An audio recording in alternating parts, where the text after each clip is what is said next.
From the moment Android 17 returned in Dragon Ball Super, his characters caused quite the stir.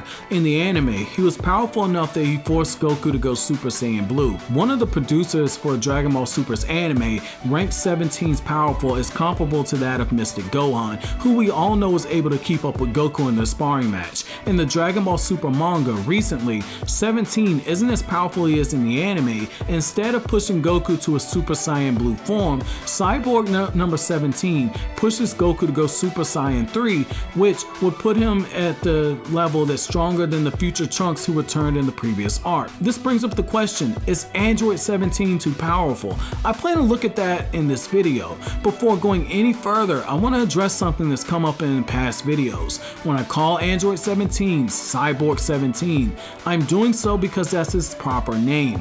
A Genzo Ningen is a synthetic human, i.e. a cyborg, i.e. an artificial human, which is what they're called in the manga. The same can be said when I refer to Dr. Gero as Dr. Gero, which is the proper way to say the name. Most of the time I use English dub pronunciations, but occasionally I use the correct names and pronunciations simply because I either watched the anime before I did a video or I read the manga before I did a video. Getting back to the topic at hand, 17's power in Dragon Ball Super. I do agree with a lot of people that he's grown too powerful in the 10 years chronologically since we last saw him in the Android saga.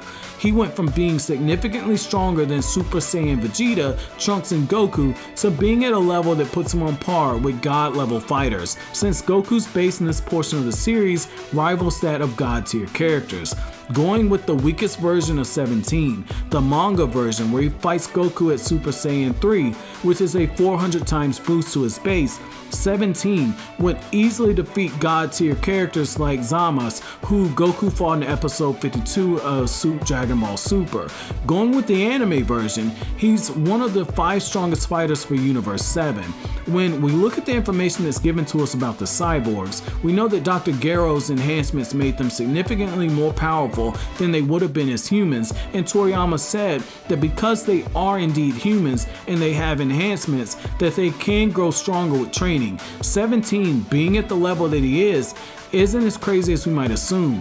10 years is a really long time to train in Dragon Ball. In a year, we saw characters like Yamcha, who were in the lower 100s at the start of the Z anime, become stronger or equal to Raditz. In only a short bit of training, Goku's base went from 8,000 to over 90,000 after his fight with Vegeta when he first arrived on Namek and confronted Captain Ginyu, which is over a 10 times increase to his base. While we can argue 17 shouldn't be this powerful, Toriyama gave himself enough wiggle room in the lore of the story to make this fit.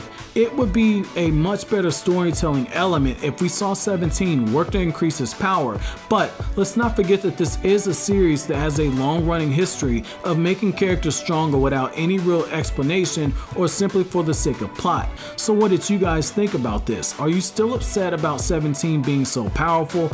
Do you still consider this to be an ass pull? Let me know down in the comment section below. As always, thanks for watching. Have an awesome day, guys.